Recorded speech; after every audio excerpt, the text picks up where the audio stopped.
Chambers की 50वीं सालगिरह पर विमेन विंग को संबोधित करते हुए प्रधानमंत्री किया। बहुत छोटी आयु में विधवा हो गई थी। उस समय तो 8-10 साल की उम्र होगी शायद। और महात्मा गांधी गंगाबा को कहते थे वो बड़ी महासाहसी महिला थी। जब गांधी जी ने उसके विषय में सुना तो गांधी जी साबरमती आश्रम से उनको मिलने के लिए चले गए। और जब गांधी जी गंगाबा से मिले तो गंगाबा ने गांधी जी को एक भेंट दी थी, एक गिफ्ट दी थी।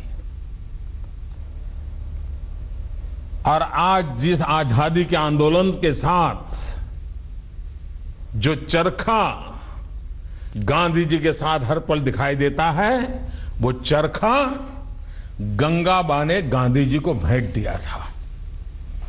और विमेन एम्पावरमेंट की बात उस चरखा के माध्यम से गंगाबा ने गांधी जी को प्रेरणा दी थी।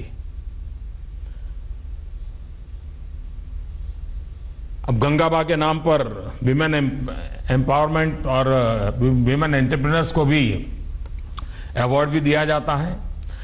उनके जीवन पर एक किताब भी निकली हुई है। मेरा कहने का तात्पर्य यह है कि 100 साल पहले एक नारी में वो ताकत थी जो गांधी जी को भी आंख से आंख मिला करके विमेन एम्पावरमेंट के विषय में खुल करके बात कर पाते थे।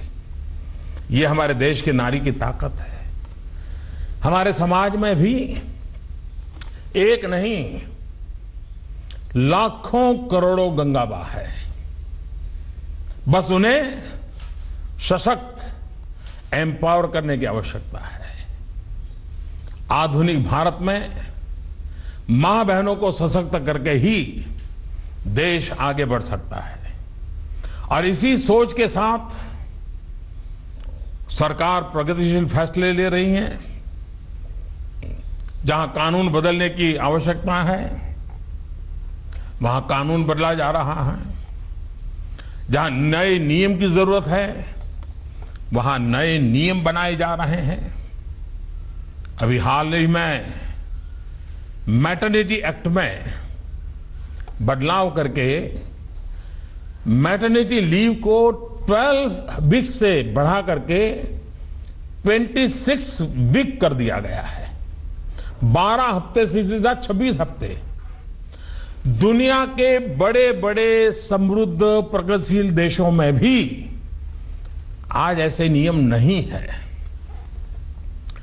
फैक्ट्री एक्ट में भी बदलाव करके राज्यों को सलाह दी गई है कि महिलाओं को भी रात्रि में काम करने के लिए सुविधा प्रदान की जाए। डिसेबिलिटी एक्ट में भी बदलाव करके एसिड अटैक से जो पीड़ित महिलाएं हैं उन महिलाओं को वही सहायता, वही रिजर्वेशन देने का प्रावधान किया गया है जो दिव्यांगों को मिलता है। इसके अलावा मोबाइल फोन के द्वारा नारी सुरक्षा को लेकर के पैनिक बटन के द्वारा एक पूरा पुलिस थाने के साथ नेटवर्किंग का काम बड़ी सफलतापूर्वक उसको वर्कआउट किया गया है। यूनिवर्सल हेल्पलाइन 181 नंबर अब तो महिलाओं के लिए परिचित हो गया है। सरकार ने एक बड़ा महत्वपूर्ण फैसला भी किया है कि सरकार की योजनाओं का लाभ जिन जिन परिवारों को मिलता है वे पहला हकदार उस परिवार की प्रमुख महिला होगी। जैसे प्रधानमंत्री आवास योजना में इस बात को प्राथमिकता दी जा रही है कि घर की रजिस्ट्री महिलाओं के नाम पर हो। हम जानते हैं कि अगर किसी महिला को पूछो, आज भी हमारे समाज की स्थिति है, घर किसके नाम पर तो पति के नाम पर या बेटे के नाम पर, गाड़ी किसके नाम पर तो पति के नाम पर या बेटे के नाम पर, स्कूटर भी लाया तो किसके नाम पर तो पति के नाम पर या बेटे के नाम पर। सहज स्वभाव जो हो महिला के नाम पर भी संपत्ति हो सकती है, उसको लिए थोड़ा प्रोत्साहित करना पड़ता है, कुछ नियम बदलने पड़ते हैं, कुछ व्यवस्थाओं को महिला केंद्रीय करनी पड़ती है और उसका परिणाम भी मिल रहा है। पासपोर्ट के नियमों में भी एक बड़ा महत्वपूर्ण बदलाव किया गया है। अब महिला को अपनी शादी का या तलाक का सर्टिफिकेट देना जरूरी नहीं होगा। ये उसकी इच्छा पर होगा कि वो पासपोर्ट में अपने पिता का नाम लिखवाए या फिर मां का। सरकार हर स्तर पर, हर लेडर पर प्रयास कर रही है कि महिलाएं नौकरी के लिए, स्वरोजगार के लिए स्वयं होकर के आगे आए। आप सबको पता होगा, एक प्रधानमंत्री मुद्रा योजना पिछले 3 साल से चल रही है। पिछले 2 साल में लगभग 3 लाख करोड़ रुपया बैंकों से कर्ज दिया गया और किसी भी गारंटी के बिना दिया गया। आपको जान करके आनंद भी होगा, आश्चर्य भी होगा, प्रधानमंत्री मुद्रा योजना के तहत जो कर्ज लेने वाले 7 करोड़ खाता धारकों में से 70% महिलाएं हैं। कोई भी हिंदुस्तानी इस बात से गर्व कर सकता है कि बैंक से 3 लाख करोड़ रुपयों का कर्ज लिया गया, उन लेने वालों में 70% महिलाएं हैं। सरकार ने तो स्टैंड अप इंडिया कार्यक्रम के तहत भी महिला उद्यमों को अपने रोजगार के लिए 10 लाख से 1 करोड़ रुपए तक का कर्ज विदाउट एनी गारंटी देने का शुरू किया है।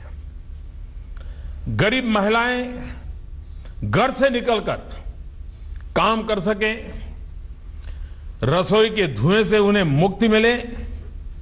अभी दीपक जी उसका बड़ा वर्णन कर रहे थे और इसलिए उज्ज्वला योजना के तहत अब तक 2 करोड़ से ज्यादा महिलाओं को मुफ्त गैस कनेक्शन दिया गया है। मैं इसको जरा विस्तार से कहना चाहता हूं आप लोगों को। जब मैंने लाल किले पर से देश के लोगों से कहा था कि अगर आपको जरूरत नहीं है तो आप गैस सिलेंडर की सब्सिडी क्यों लेते हैं, और अमीर घर में भी सोचा नहीं गया था, सब्सिडी का गैस आता था, लेते थे, स्वभाव सहज था। लेकिन जब मैंने देशवासियों का कहा, 1 करोड़ 20 लाख से ज्यादा परिवारों ने अपनी गैस सब्सिडी सरेंडर कर दी। और तब मैंने कहा था कि ये गैस सब्सिडी जो सरेंडर हुई है, मैं ये गरीबों को ट्रांसफर करूंगा। एक समय था हमारे देश में पार्लियामेंट के मेंबर को गैस कनेक्शन के लिए 25 कूपन दी जाती थी ताकि वो अपने इलाके के लोगों को ऑब्लाइज कर सके। और एमपी के घर लोग चक्कर काटते थे कि उनके परिवार को गैस कनेक्शन मिल जाए। गैस कनेक्शन की कूपन की कालाबाजारी होती थी। 2014 का जो चुनाव हुआ था, एक पार्टी इस मुद्दे पर चुनाव लड़ रही थी लोकसभा का, जो मेरे खिलाफ लड़ रहे थे। उनका मुद्दा यह था कि हम 9 सिलेंडर देंगे या 12 सिलेंडर देंगे। हिंदुस्तान के लोकसभा का चुनाव, देश का प्रधानमंत्री कौन हो, देश की सरकार क्या हो, एक पॉलिटिकल पार्टी का एजेंडा था कि 9 सिलेंडर मिलेंगे या 12 सिलेंडर। आप कल्पना कर सकते हैं कि 2014 में जब 9 और 12 के बीच में हम अटके पड़े थे, इस सरकार ने पिछले 11 महीने में 1 करोड़ 20 लाख परिवारों को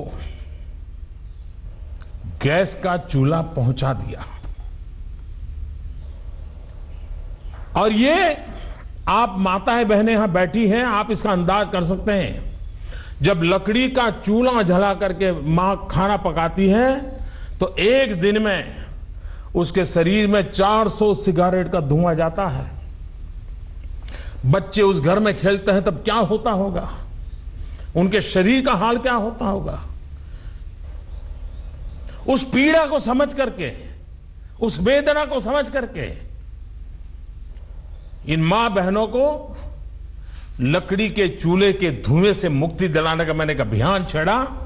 और आने वाले 2 साल में, अब 11 महीने हो चुके, दूसरे 2 साल में 5 करोड़ परिवारों को, जो कि हमारे गरीब पर है, हिंदुस्तान में टोटल 25 करोड़ परिवार है, 5 करोड़ परिवारों को इस धुएं से मुक्ति दिलाने का एक बहुत बड़ा बीड़ा उठाया है प्रधानमंत्री उज्ज्वला योजना के तहत इस काम को। और जैसा अभी दीपक जी बता रहे थे, योजना एक बात है, कानून नियम एक बात है, सामान्य मानवी की जिंदगी में बदलाव तब आता है जब उसका इंप्लीमेंटेशन होता है। आखिरी छोर पर बैठे हुए व्यक्ति तक वो व्यवस्था पहुंचती है। और इस सरकार की ये पहचान है कि यहां पर योजनाओं की संकल्पना की जाती है, रोड मैप तैयार किया जाता है और उसको परिपूर्ण करने के लिए लगातार मॉनिटरिंग होकर के उसको साकार किया जाता है। पंडित दीनदयाल उपाध्याय की जन्म शताब्दी चल रही है।